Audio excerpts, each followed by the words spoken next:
water waste and control of the water. And this way, they do not necessarily antagonize another country. And that's also a good point for water management and water cooperation.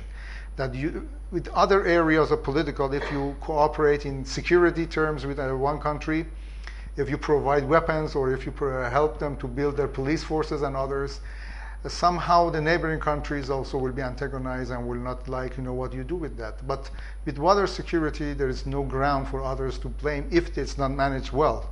If the dams are not built before consulting with the other riparians, that okay, there will be a way to get those also benefits from this dam and the water. The satellite imaging and other advanced technologies can also benefit, can also help greatly. Hassan Mashadi, thank you very much for being with us. It was a great pleasure to be in your show. Today's program highlights that the world, and the region specifically, Corridor 39, has a lot to lose and even more to gain from cooperation on water security.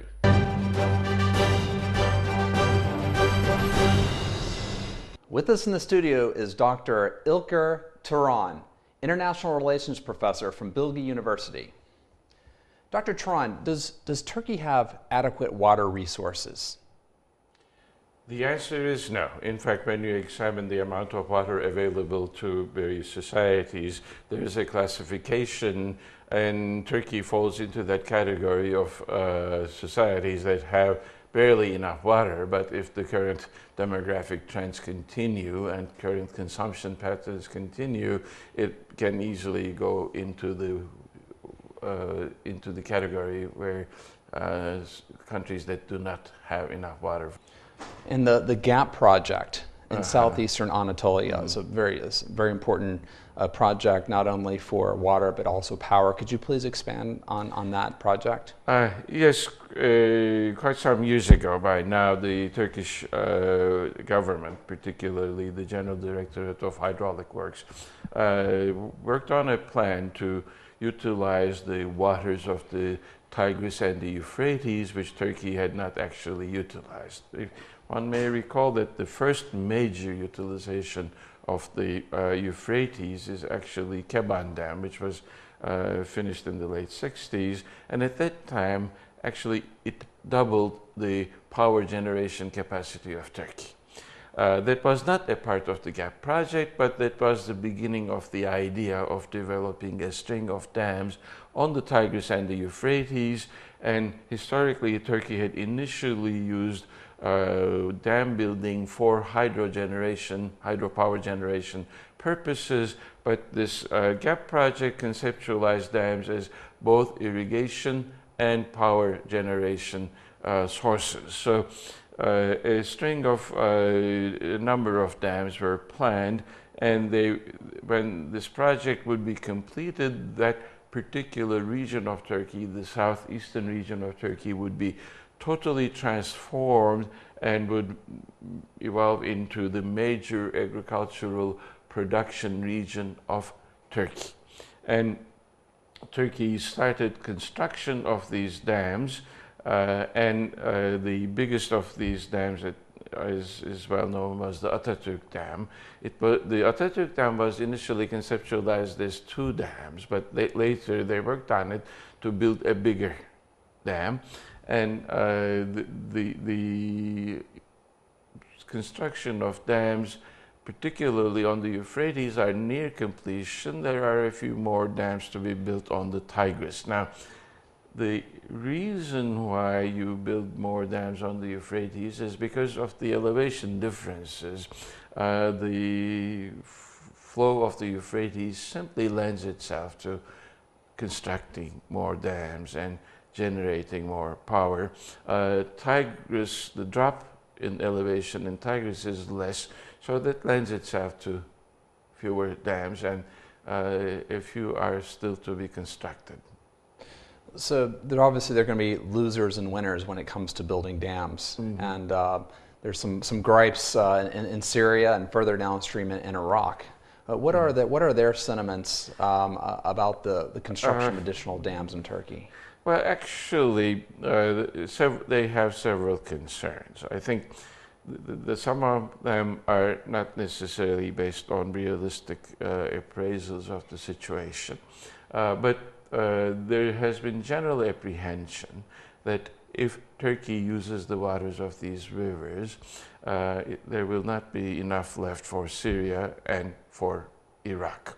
Now, in the case of the Tigris, this may be less of a question because the Tigris, save for a very short distance, basically flows from Turkey into Iraq, number one, and then in Iraq it picks up an immense amount of water from rivers that emanate in the Iranian Elbrus Mountains and then come down to run into the Tigris. And as regards the Euphrates is a true lifeline for Syria. Syria has a couple of other rivers, but the major source of water for Syria is the Euphrates. And then, of course, the Euphrates then leaves Syria to go into Iraq. And there is an agreement between those countries that whatever water comes in from Turkey into Syria, Syria will release 58% of that water into Iraq. Now, the concern is based on this sort of possibility that there will come a day when Turkey will use up so much water that there will not be enough left for Syria. This is not a realistic consideration in view of the fact that, of course, Turkey has these power generation facilities on all these rivers. So you cannot generate power unless you let the water run. And this is one thing. Secondly, you do store water.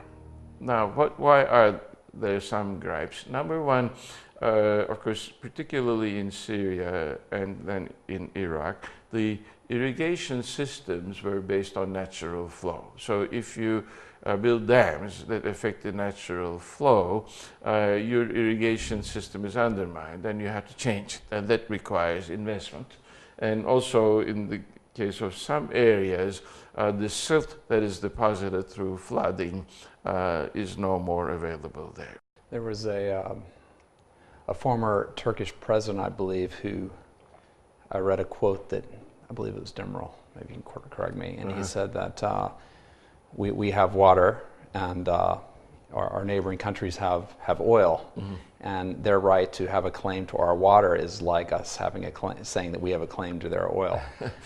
This actually is a reasonably common line, and I don't think Mr. Demirel himself actually used those particular words. In fact, I think he had an interesting response to suggestions of trading oil for water. He suggested that in contrast to oil, depositing water and depriving others from water was not necessarily such an easy thing. In fact, I remembering him saying, and he's often a very humorous man, he says, all right, we keep all the water, but where are we going to keep it? That was the question. So I think that's sort of a simplistic logic that doesn't apply. I think if it is only used in the sense that there is an interdependence between societies and in their dealings, they should take into consideration the exchange of resources that they are most blessed with. That is a meaningful statement. But put in such sort of clear-cut terms. I'm not putting words in the president's mouth. No, but I'm not suggesting that you are. But I mean, for the benefit of those friends who are listening to us, it's probably not very prudent to sort of, if there is a quid pro quo and sort of just a very direct exchange of oil. Maybe it is a logical sort of way forward. I mean, it's a way to, Turkey needs oil. And they have lots of water, and Iraq needs water. Is it a way forward? I think maybe what you are suggesting has been talked about in other contexts too. I mean, societies are more likely to settle their differences on sort of friendly terms through negotiations if there are many interdependencies. That if you have mutual dependencies, you are less likely to engage in conflictual behavior. The important thing is to plan a future. This is for all countries in the region, to plan a future where you pay a lot of attention to economizing on water. That is to say, first of all, go into lines of business that do not require extensive amounts of new water. Employ technologies that reduce your consumption of water. So there's a big role of the private sector to step in and actually bring these technologies to these emerging economies. Absolutely, absolutely. There is one problem. Of course, historically, these societies have difficulty treating water as a commodity that has a price. Mm-hmm. I mean, you know, many societies tended to view water as a gift of nature for which they don't have to pay. Of course, at lower levels of population and lower levels of production, it may have been possible for many who needed the water to find sufficient quantities. This is no longer the case. Direction of change in a society. For example, among the three countries we're speaking about, Turkey has the best understanding that water is a commodity for which there is a price. But then Turkey is also economically the most advanced, and you know, a market economy prevails in Turkey. Now, this is less so in Syria and less so in Iraq. And for this transformation to take place, we have to think of it as a part of a major economic transformation of these societies. Otherwise, you know, essentially the actors, the three actors, will be different mental sets or frames of mind, and sort of reaching a common understanding is difficult. In fact, just to tell you a personal experience, one time I was talking to an international meeting in which Syrians and Iraqis were present, and I made this point I'm making to you. It was totally misunderstood. They thought Turkey was going to charge money for the water it was sending downstream. What I was suggesting was simply that each society has to learn how to treat water as if it were an economic commodity. But the mindset and the defensive mood is so powerful that something like this, at the moment, is not even very easily understood. Yeah. Thank you, Dr. Ilker Turan, for being with us today. It's been my pleasure, certainly. We look forward to having you again. All right. Okay. Water becomes a hot-button conflict issue in Corridor 39 countries as supplies become scarcer and scarcer. It is a source of life and critical for economic sustainability. But water shortages do not have to bring conflict.